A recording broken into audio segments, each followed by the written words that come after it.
Ngayon pa lamang po, mga kababayan, ay nag-uorganisa na po ang mga lokal sa buong iglesia para magkaroon ng mga malalaking pagtitipon.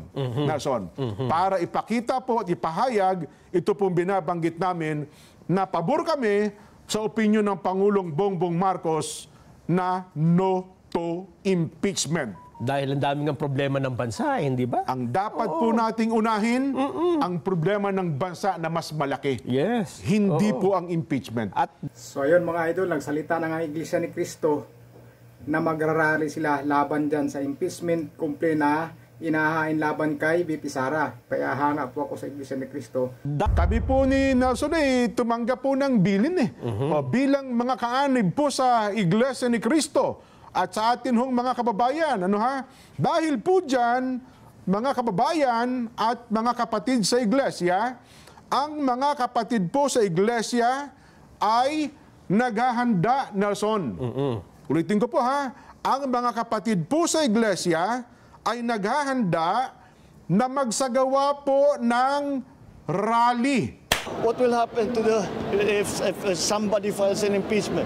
It will tie down the House, it will tie down the Senate, it will just take up all the time, and for what? For nothing. For nothing. None of this will help improve a single Filipino life. As far as I'm concerned, it's a storm in a teacup. Yan. Para saan? Wala. Wala niyo tayo mapapakinabang dito. For me, sabi ng Pangulong Bongbong, it's a storm in a teacup. for nothing, none of this will help improve a single Filipino life. Ba't natin pag-aksaya ng panahon, hindi ba? Ito na po. Kami po ni Nelson tumanggap po ng bilin bilang mga kaanib po sa Iglesia ni Cristo at sa atin hong mga kababayan. Dahil po dyan, mga kababayan at mga kapatid sa Iglesia, ang mga kapatid po sa Iglesia ay naghahanda, Nelson. Ulitin ko po ang mga kapatid po sa Iglesia ay naghahanda na magsagawa po ng rally. Magsagawa po ng rally upang ipahayag sa lahat ng mga kinauukulan na ang Iglesia ni Cristo ay pabor. Pabor po sa opinyon ng Pangulong Bongbong Marcos na hindi sumang-ayon sa isinusulong ng ilang sektor na impeachment. Dahil maraming problema ang ating bansa na dapat pong unahin ng ating pamahalaan. Ang Iglesia ni Cristo po ay para sa kapayapaan. Ayaw namin, ayaw po natin sa anumang uri ng kaguluhan na manggagaling sa kanino mang panig. Ngayon pa lamang po, mga kababayan, ay nag-uorganisa na po ang mga lokal sa buong iglesia para magkaroon ng mga malalaking pagtitipon.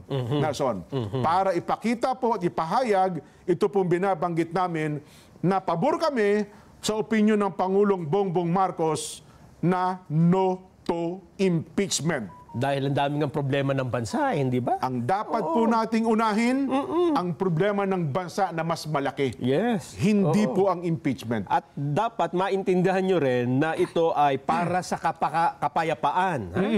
At hindi para sa anumang kaguluhan na posibleng manggaling kahit sa anumang panig. Tama. Dapat yun ang maintindihan natin. Wala tayong pinapanigan, kundi yung pagkakaisa at kapayapaan ng bansa. Kaya panoorin natin ang kabuuang sabi po, mga idol. Idol. Mga kababayan, ay nag-uorganisa na po ang mga lokal sa buong iglesia para magkaroon ng mga malalaking pagtitipon. Yun. Para ipakita po at ipahayag, ito pong binabanggit namin na pabor kami sa opinyon ng Pangulong Bongbong Marcos na no to impeachment. Yan, tama Dahil yan. ang dami ng problema ng bansa. Galing, Di ba? salot Iglesia ni Dapat Cristo. po nating unahin ang problema ng bansa na mas malaki. Yan. Hindi po ang impeachment. Yun. Sabi po ni Nelson tumanggap po ng bilin bilang mga kaanib po sa Iglesia ni Cristo at sa atin hong mga kababayan. Dahil po dyan, mga kababayan at mga kapatid sa Iglesia, ang mga kapatid po sa Iglesia Oh. ay naghahanda. Yun. Nelson. Ulitin ko Naghahanda pa, na. ang mga kapatid po sa Iglesia ay naghahanda na magsagawa po ng rally. Yun, rally. What will happen to the Kaya pakinggan nyo natin sabi ni Pangulong Bongbong Marcos. It will tie down the House, it will tie down the Senate. It will just take up all the time. And for what? For nothing. Oh, di ba? For nothing. None of this will help. Diyan improve suporta ang a Iglesia single ni Cristo sa Filipino sinabi life. ni President Bongbong Marcos. As far as I'm concerned, it's a storm in a teacup. Yan. Para saan? Wala. Wala niyo tayo mapapakinabang nito. Ayun. Tama yan, For me, tama. sabi ng Pangulong Bongbong, it's a storm in a teacup. For nothing. Oo. None of this will help improve a single Filipino life. Oo. Ba't natin pag-aasya ng panahon, hindi ba? Ito na po. Kami po ni Nelson tumanggap po ng bilin bilang mga kaanib po sa Iglesia ni Cristo at sa atin hong mga kababayan. Dahil po dyan, mga kababayan at mga kapatid sa Iglesia, ang mga kapatid po sa Iglesia ay naghahanda, Nelson. Ayun. Ulitin ko po ang mga kapatid po sa Iglesia ay naghahanda na magsagawa po ng rally. Ayun. Magsagawa Ayos. po ng rally. Kabot sa ulo ngayong mga gigil na mawala si VP Sara o matanggal si VP Sara sa pagka-Vice President. Kinaukulan na ang Iglesia ni Cristo ay pabor. Pabor po sa opinyon ng Pangulong Bongbong Marcos na hindi sumang-ayon sa Ayun. sinusulong ng ilang sektor na impeachment.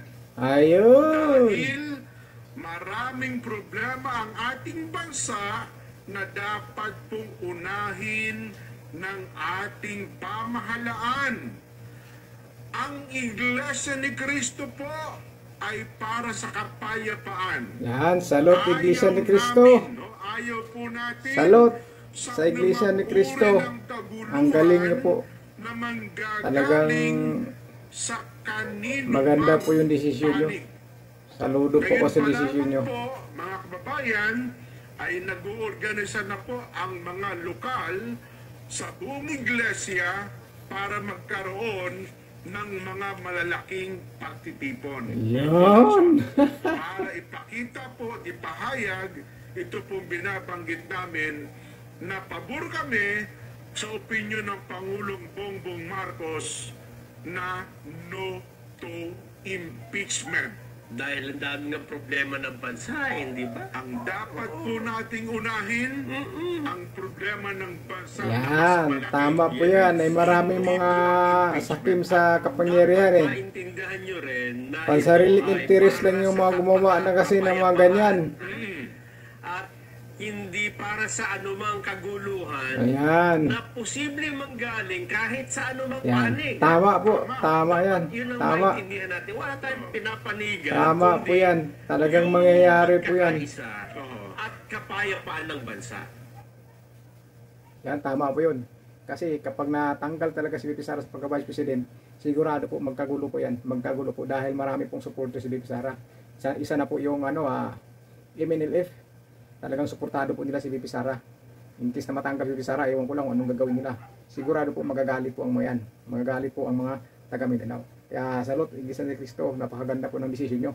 Sana po, hindi matuloy yung impeachment laban kay VP Sara. So yan mga idol, kung bago lang kayo sa channel ko, Huwag mo sana kalimutan mag-subscribe mga idol. Maraming salamat po sa inyo. Ingat po kayo.